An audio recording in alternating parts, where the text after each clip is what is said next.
El Partido Popular, que lleva 9 meses sin convocar la comisión, no han demostrado ningún interés para que esta comisión de verdad fuera operativa. La violencia de género no debe ser de ningún partido político. Hola, ¿qué tal? Buenas noches. Ya lo han escuchado, la violencia machista protagonista del debate político. Hace 2 años se creó aquí en las Cortes una comisión que tenía que evaluar la ley de violencia de género autonómica, pero hace 9 meses que no se convoca. Enseguida escuchamos ese debate, pero antes titulares. Esta semana los socialistas han traído al debate regional la propuesta del presidente del Gobierno de universalizar la educación desde los 0 años. Reclaman sin éxito que la educación de 0 a 3 se convierta en etapa educativa. Por primera vez, socialistas y populares no han llegado a un acuerdo para elegir a los candidatos al Consejo Consultivo y al de Cuentas. Las dos instituciones quedarán sin renovarse al menos hasta que el PP y el PSOE encuentren una solución el próximo mes. Deberán ser los que den explicaciones. Donde sí ha habido acuerdo por todos los grupos es en poner en marcha 2 protocolos para atender a quienes padecen la enfermedad rara de Beckett y la escoliosis en edad temprana. En unos minutos les contamos en qué consisten esas propuestas. Hace más de 2 años se creó aquí en las Cortes una comisión que tenía que evaluar la ley autonómica de violencia de género. Por ella han pasado 28 comparecientes, pero hace más de 9 meses que no se convoca. La oposición acusa al Partido Popular de estar paralizándola y esta semana Podemos y el Partido Socialista han presentado sus propias conclusiones al trabajo de esa comisión. Hay que formar a todos los policías de forma continua. Tiene que haber una carta de servicios exclusiva de las casas de acogida. Nuevas partidas. Han sido muchas las voces que han pasado por esta comisión. Proteger a una víctima. Fiscales, policías, psicólogos, en total 28 comparecientes que han evaluado la ley de violencia de género de la comunidad. Si ese maltrato lo sufres en un mundo rural, puedo decirles que el maltrato es doble. El siguiente paso, en teoría, era que los partidos políticos presentaran sus conclusiones y propuestas de mejora después de haber escuchado a los expertos, pero desde hace 9 meses que no se reúnen. Nosotras nos preguntamos cómo es posible. Es el Partido Popular quien tiene que convocar a los grupos porque es quien preside la comisión. Podemos esta semana ha presentado a iniciativa propia sus conclusiones. Son estas 114 propuestas, un informe de 80 páginas en las que se habla, por ejemplo, de los puntos de encuentro. Están gestionados en gran parte por voluntariado, que no hay personal suficientemente especializado y que no hay personal suficiente en general. Días después llegaban más propuestas de mejora, de nuevo fuera de la comisión, esta vez en el Pleno a iniciativa del Partido Socialista. Incrementando los recursos humanos y materiales de la Dirección General de la Mujer, su presupuesto aumentándolo un 45% más para la lucha contra la violencia machista. La polémica estaba servida. La oposición en bloque ha cuestionado al Partido Popular de paralizar esta comisión. El Partido Popular, que lleva 9 meses sin convocar la comisión, la han paralizado. Un paripé. Se podría haber ya convocado por parte del Partido Popular. Hay que ser osados e imaginativos para apoyar a las mujeres. El Partido Popular se defendía.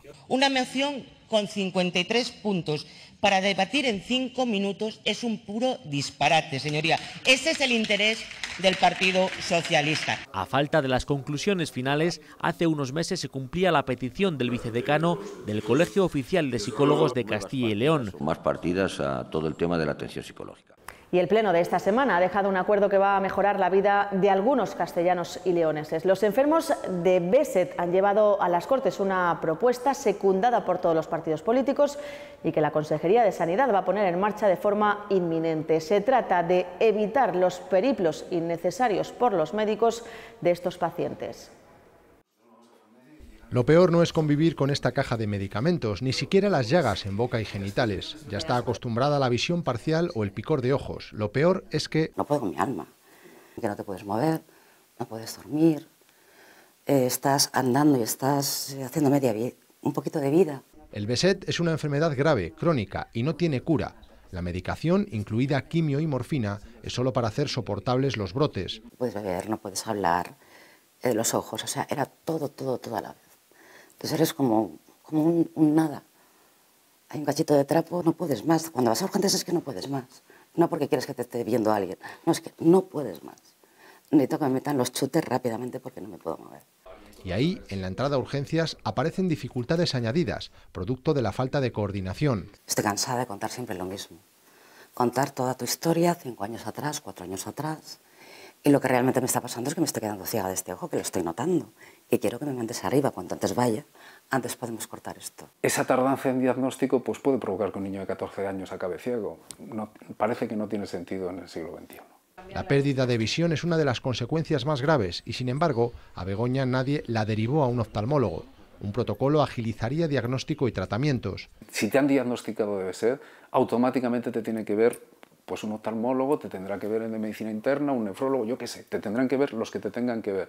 Entre sus peticiones, además, un centro de día que les ahorre ingresos periódicos para recibir tratamiento. Y lo más importante, evitar desigualdades. Nos consta que no se trata de la misma manera. Aquí hay hospitales en esta comunidad en donde se están tratando el mismo BSED con corticoides. Si hay un tratamiento pautado, si hay un tratamiento que se conoce, si ya hay hospitales en donde se está poniendo en marcha, pues dará lo mismo donde estés. En El Bierzo o en Valladolid, se tendrá que poner. Agravios comparativos a los que este pleno puede poner fin. Están aquí para gritar que son pocos, pero que necesitan la ayuda de todos. Creemos que es necesario situarlo en el debate político para que sea conocida. Desde nuestro grupo apoyamos esta proposición no de ley, que reitero, es de forma conjunta con el resto de grupos. Hacerle un poco más fácil el acceso a los tratamientos. No solo significa votar, que es fácil, sino que seguramente esto se va a cumplir. Y ese es el éxito, que minutos después el Ejecutivo se lo confirmaba. A partir de esta aprobación nosotros nos ponemos a trabajar con los profesionales para desarrollarlo con la mayor rapidez posible. Y esta es la sonrisa que deja en los procuradores saber que sus decisiones van a repercutir directamente en mejorar la vida de parte de la ciudadanía. Y la Consejería de Sanidad tiene entre sus tareas también impulsar un protocolo específico de escoliosis en la edad temprana. Es un acuerdo al que han llegado todas las formaciones políticas. Actualmente se revisa la espalda a los 6, a los 11 y a los 14 años, pero desde la Asociación de Escoliosis de Castilla y León creen que debería ser más continua esa revisión.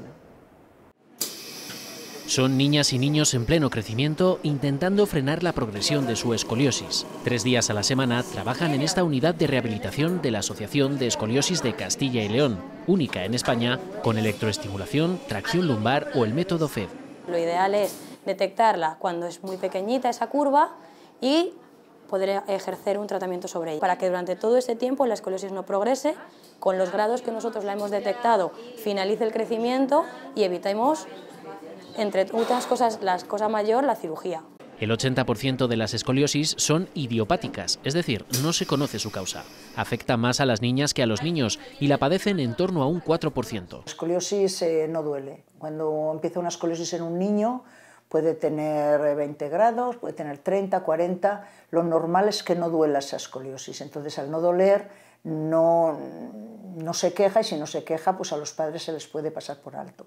Los padres sí pueden estar alerta ante algunas posturas. Pues si ven dismetrías en las caderas, es decir, que una esté más alta que la otra, si cuando el niño está de pie hay un agujero que marca el brazo con el talle, que sea más pequeño en un lado en otro, los hombros, uno más alto que el otro, y por detrás incluso las escápulas o los omóplatos, uno más alto que el otro.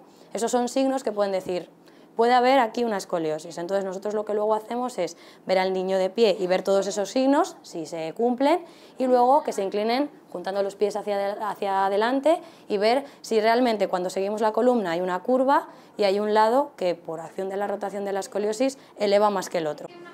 Desde la asociación, que lleva en funcionamiento 14 años, se reclama un protocolo específico. Actualmente, los pediatras revisan la columna de los niños a los 6, 11 y 14 años. Cuando llegan a la edad crítica, las revisiones de pediatrías encima se espacian más tiempo y entonces ahí, algunas escoliosis en 6 meses ya progresan un montón. Imaginaos si hay una diferencia entre una revisión y otra de 2 años. Pues ahí ya es que se nos ha ido muchísimo. Las Cortes acaban de pedir por unanimidad a la Junta que impulse ese protocolo, la investigación, y se asigne en los presupuestos de 2019 otra partida a esta asociación, que no solo trata a los niños, también a los adultos. Se calcula que entre un 10 y un 12% la padecen. En los adolescentes es más enfocada a no la progresión y a mejorar la postura, y en los adultos, en vez de ya esa progresión que ya se ha producido, es para aliviar el dolor. algunos adultos ya vienen con dolor, o para prevenir ese dolor que pudiese surgir. Cuando nos acercamos a la época, a la edad de la menopausia, unas escoliosis que no están tratadas dan verdaderos problemas de dolor. Entonces eso también hay que tenerlo en cuenta. Clave es también la formación de los profesionales, lo que va a ser objeto de una próxima jornada el 26 de octubre. Pero es más evolutiva la de las...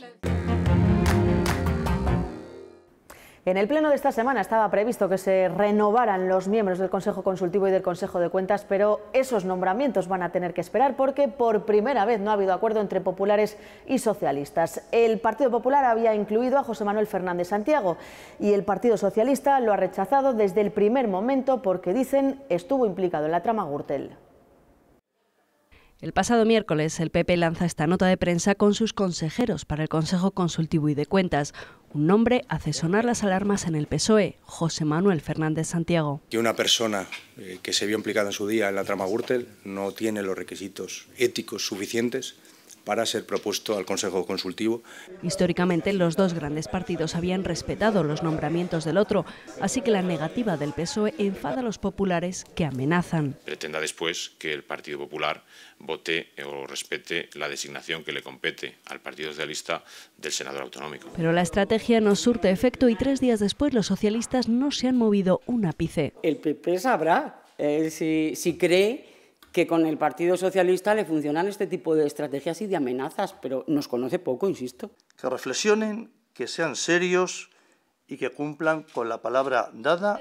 Llega la jornada de la votación y el acuerdo es imposible. Los populares piden a la mesa quitar el punto del orden del día y los responsables de PP y PSOE se muestran conciliadores. Los dos somos dos personas de palabra y, por tanto, cada uno tiene su versión sobre esta situación.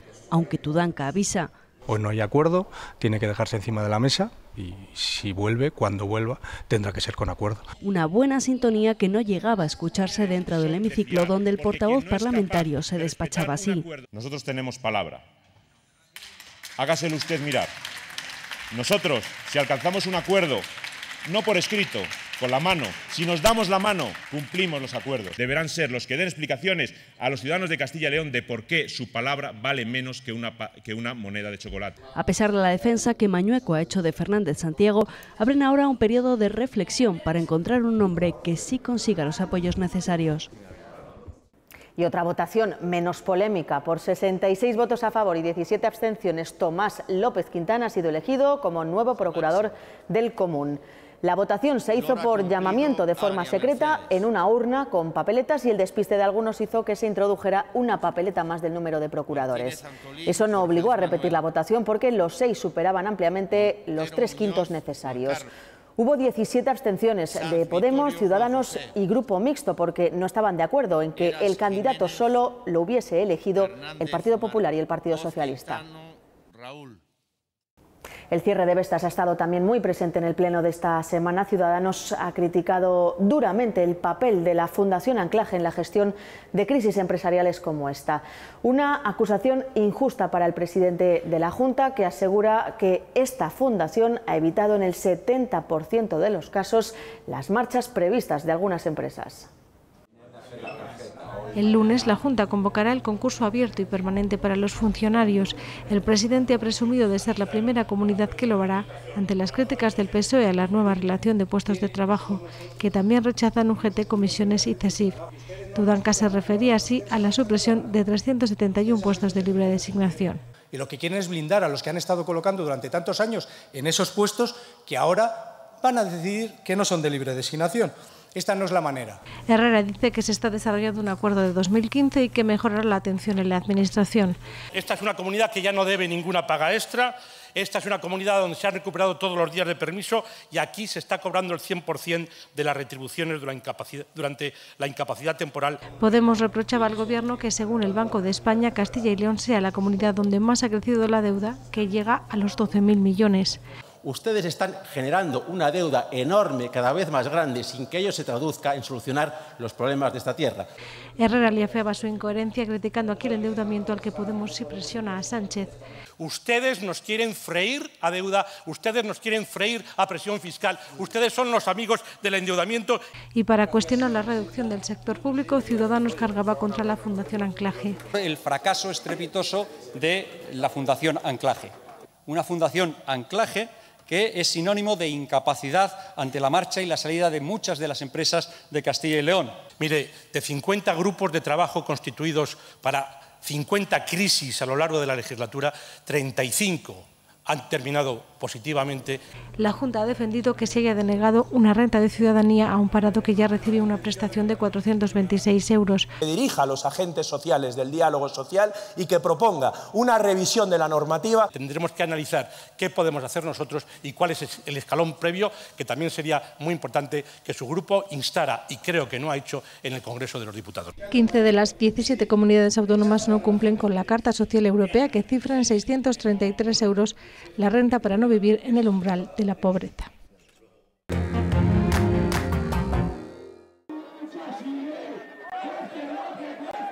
Han tomado la calle desde hace meses y esta semana la voz de pensionistas y jubilados llegaba a las Cortes. El procurador de Izquierda Unida proponía reformar la Constitución para garantizar que siempre sus pensiones se actualicen como mínimo al IPC. El Pacto de Toledo ha acordado revalorizarlas de acuerdo a este parámetro, pero la propuesta de Izquierda Unida lo blindaría al pretender que lo recoja la Constitución en su artículo 50.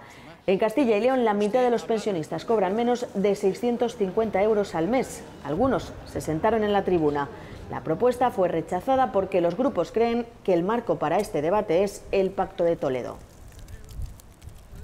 Ahora que empieza a haber acuerdo en torno a esta revalorización al IPC, ha llegado el momento de blindarlo en la norma más importante que tenemos en nuestro país, que es la Constitución española, para que ningún gobierno pueda jamás volver a tocarlo. Porque queremos estar en una sociedad civilizada, apoyamos la proposición de requerir la reforma del artículo 50 de la Constitución. Los caminos que ambos queremos emprender, el de su partido y el del mío, aun compartiendo el destino, son diferentes. El Partido Socialista apuesta por un sistema público de pensiones, público, que garantice la suficiencia del sistema con ingresos y unas pensiones con garantía del mantenimiento del poder adquisitivo. Pero esto no nos debe de llevar a equívocos a nadie.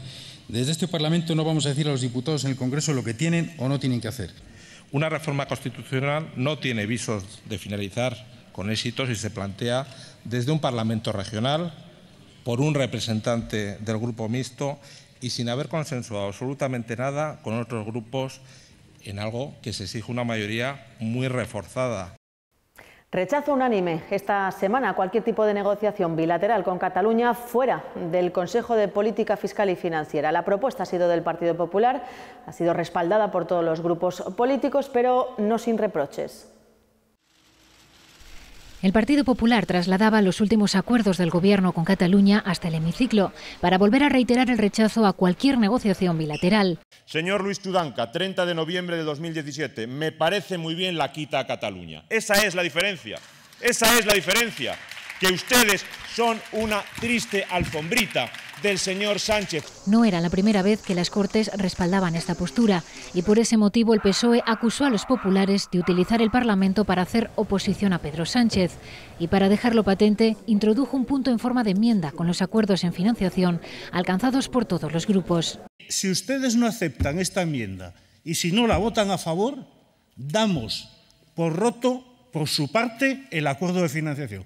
Mucho cuidado, señor de la Hoz. El resto de los grupos lo respaldó, pero con reproches a ambos. No nos podemos olvidar de que el Partido Popular hace menos de un año firmaba con el PNV un acuerdo sobre el cupo vasco de una manera, díganmelo ustedes, multilateral con todas las comunidades autónomas o bilateral. En estas Cortes todavía esperamos que sus señorías del Partido Popular y del Partido Socialista nos expliquen cómo es posible defender aquí, en Castilla y León, una mejora de la financiación para la comunidad mientras se entregan a puerta cerrada el cuponazo vasco a los nacionalistas. Ya sería la leche, sería ya, si me permiten la expresión, la repera, que ustedes lo que hoy han dicho aquí lo hubieran hecho durante los 35 años que se han alternado el gobierno, que ustedes jamás hubieran negociado de forma bilateral con catalanes ni con vascos.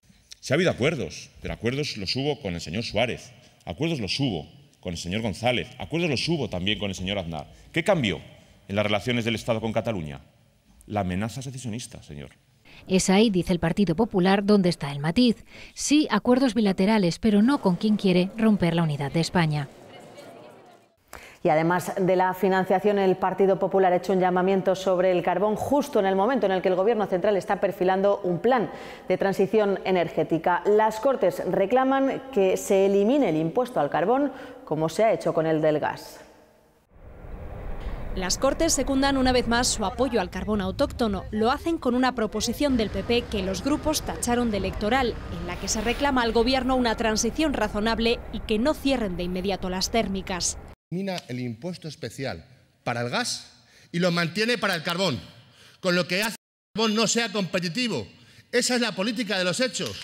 Esa es la política del señor Sánchez, del doctor Sánchez, del doctor Transparencia. Pueden subir aquí y pueden traer una proposición no de ley porque tienen un gobierno socialista que ha hecho los deberes en 100 días, lo que no han hecho ustedes en 7 años. Porque estamos hablando de un plan de transición, que tendrían que haber hecho ustedes mucho antes. UPL cargó contra PP y PSOE, a los que acusó de no tener plan ninguno, y especialmente lo hizo con las propuestas actuales del Ministerio. No me hablen absolutamente de bajas incentivadas, porque eso es seguir manteniendo durante 2 años lo que al final va a suceder, lo que sucedió en la cuenca de Sabero y Cistierna. El texto reclama un procedimiento para la devolución de las ayudas que permita la continuidad de las explotaciones. También pide a las eléctricas que realicen las inversiones pendientes y que se modifiquen los criterios de autorización para el cierre de centrales como Velilla. ¿Cómo va a compensar el Estado a un tercero para mantener la central de Velilla si Iberdrola denuncia? Porque esto depende exclusivamente de una autorización de la Unión Europea.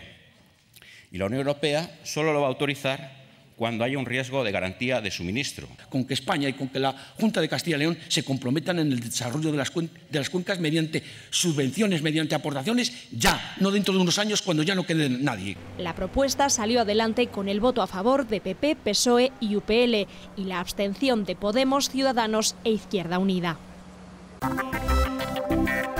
Puede estar en contacto directo con las Cortes de Castilla y León a través de sus redes sociales. En Twitter, @cortes_CYL. Y en Facebook y Google Plus buscando por Cortes de Castilla y León. El Parlamento escucha también a través de Internet la voz del ciudadano. Solo 1 de cada 3 colegios de Castilla y León cumple las recomendaciones del Consejo Escolar sobre los deberes. El consejero de Educación se ha comprometido esta semana a ampliar esa proporción. Somos la 9ª comunidad en inversión y estamos muy por debajo de la media de España, de la Unión Europea y de la OCDE. En esta comunidad llevamos más de 1.000 millones de euros acumulados en recortes desde el año 2012 y todavía el presupuesto educativo de este año es menor que el del inicio de la legislatura. Estoy totalmente de acuerdo con usted. Necesitaríamos unos cuantos cientos de millones más. La consejería, ¿no?, los niveles anteriores a la crisis, efectivamente llegamos a tener 200 millones de euros más cada año. Como bien sabe usted, todos los estudios nos dicen ustedes en Castilla y León se gasta el dinero con muchísima eficiencia. Es verdad que con menos dinero hacemos mucho más. Tener más dinero supondría tener otro marco de financiación autonómica. En Castilla y León hay 29 centros de educación infantil de titularidad autonómica, 142 de entidades locales y 487 centros privados. En el 83% de ellos no se regulan los requisitos. Por eso los socialistas reclaman que la educación de 0 a 3 años pase de tener un carácter asistencial a depender de la Consejería de Educación y que se unifiquen criterios. Integrar a todos los centros en una sola red de escuelas de educación infantil con un carácter plenamente educativo. Podemos se abstenía por discrepancias en la redacción, pero se sumaba al resto de la oposición en cuestiones de fondo. Para Podemos es irrenunciable que la ampliación de la red educativa se haga desde lo público y no concertando plazas con centros privados. Porque aquí predicar es una cosa, dar trigo es otra, pero que el trigo lo pague quien lo paga siempre, que a veces son los pequeños ayuntamientos, es lo más normal y lamentablemente es así. Que debe ser gratuita, que debe gozar del mismo nivel de exigencia respecto a su calidad que las demás etapas del sistema educativo. Los populares defienden que ya se está costeando a través de Crecemos para municipios de más de 5.000 habitantes y desde este año con 3 millones para el resto, y se mostraban de acuerdo con que se universalice, pero con fondos. Pidamos al Gobierno de España que aporte financiación suficiente para aplicar la gratuidad de las escuelas infantiles de 0 a 3 años. A la Cámara llegaban a través de 7 puntos firmados por el PSOE las peticiones de sanitarios y expertos en materia de educación sexual, que incluyen guías y formación para profesionales o el acceso con garantías a la anticoncepción y a la interrupción voluntaria del embarazo. Los populares dicen que en Castilla y León se cumple escrupulosamente la Ley Orgánica de Salud Sexual de 2010. Ni un solo hospital público en Castilla y León lleva a cabo el cumplimiento de la ley para la interrupción voluntaria del embarazo. Pues las mujeres de Castilla y León no tienen que adelantar pago alguno cuando ejercen este derecho que queda garantizado en las condiciones legales reguladas para cada supuesto. La propuesta también reclamaba campañas de información y políticas activas de educación sexual orientadas a los más jóvenes. El próximo martes, la presidenta de las Cortes viaja a Bruselas para reunirse con el vicepresidente del Parlamento Europeo. De nuevo, la despoblación vuelve a estar en la agenda política. Yo lo que estoy es apostando porque Europa en los próximos presupuestos recoja medidas económicas claras para apoyar otros sectores como la creación de empleo, la actividad económica, la digitalización, un conjunto de medidas que son necesarias para afrontar la despoblación. Esta es una apuesta por el medio rural y por combatir la despoblación, porque si no hay calidad en los servicios esenciales no cabe hablar de todo lo demás. Este miércoles 10 de octubre se ha celebrado en todo el mundo el Día de la Salud Mental, un trastorno que en el 50% de los casos comienza antes de los 15 años. Invisible es aquello que no se ve. El lema del Día Mundial de la Salud Mental de este año es Jóvenes y salud mental en un mundo cambiante. Según los datos de la Confederación Nacional, 2 millones de jóvenes españoles de entre 15 y 29 años han sufrido algún síntoma de trastorno psíquico en el último año. La mitad no lo ha dicho públicamente. Así nos vamos. Volvemos la próxima semana, el jueves a las 9:30, con más actualidad parlamentaria. Adiós. Para hacer visible lo invisible. 12 meses con el Mes Mundial de la Salud Mental.